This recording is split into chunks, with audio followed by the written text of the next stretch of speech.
Alright guys, I think I have yet another idea how I'm going to run this channel, and it's still going to be known as Tony Cashman. Not, again, as we have said before on the last 30-minute video, it's not going to be The Insightful, it's not going to be Dr. ABC. Formerly was Crosswind, was in lieu in the chagrin of Marchgarth, which is a completely different channel in the first place, and then so on and so forth. Project Tether, the one with the Lisk avatar, I think that was Playstriker 32, and so forth. And all the names I listed on Diggs already. Just gave us a little spinner. So, in regards to this channel, Tony Cashman, I'm going to try to explain a little bit about what my plans at this point right now going forwards will be regarding the channel. Not so much too different or too similar to what I'm used to, but like we'll go by that as we can. So, regarding claymations and even regarding the other alt-variety content, I think what I'm going to do is a bit of a interesting strategy. I'm going to try to do something that interlinks those variety content in a way that technically allows me to niche down at the same time. So one of those strategies was to do something called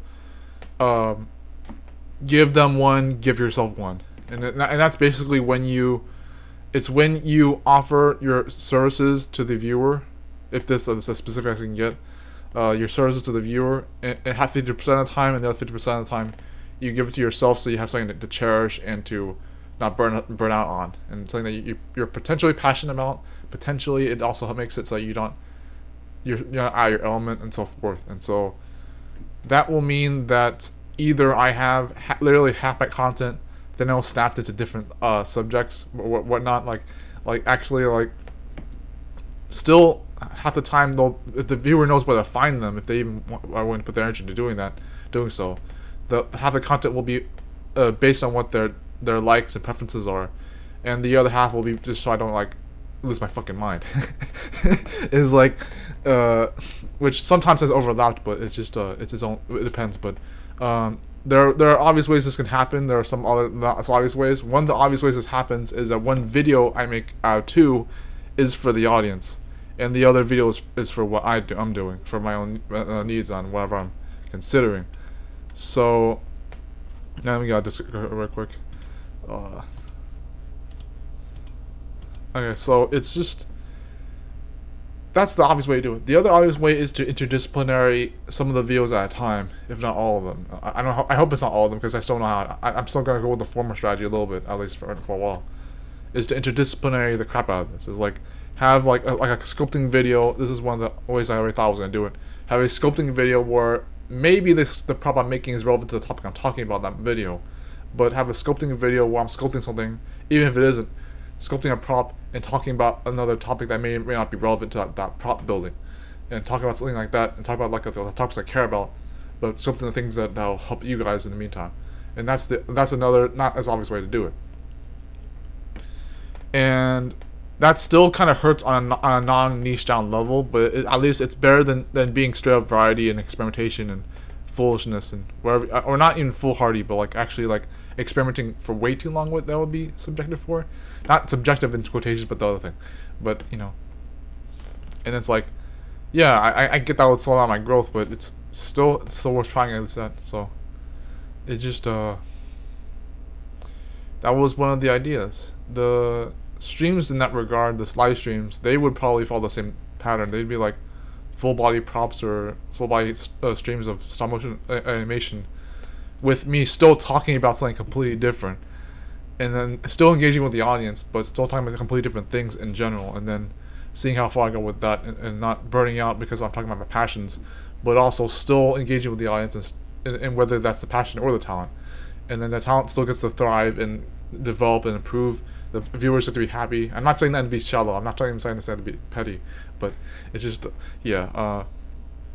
So I may be like saying I may be not being too impeccable with this, because even if I don't make videos in the future after this video about these ideas, then maybe I'm not too promising encapsulating the promise of that. If I don't make videos after this video about the prop sculpting topic passion thing, then maybe that'll be a little odd, but it will still be something to see in the works. Just trying, but yet again, that one more thing, and that I do not get to say yet again. I have not experimented as much as I could have, but I still experimented a lot nonetheless. Like It's like I don't know, but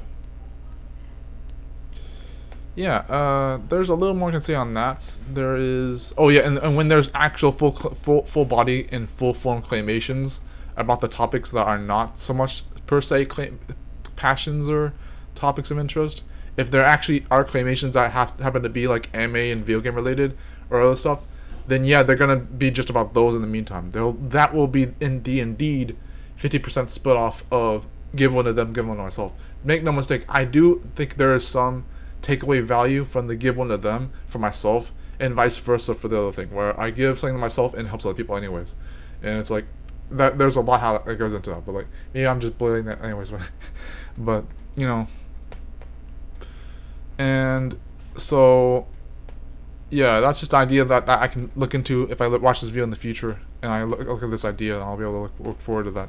But in the long run, I do hope to see if there's a better way, not a permanent way to do it, not a permeating way to solve this niche down crisis, this quality improvement crisis, this whatever else I'm going through crisis.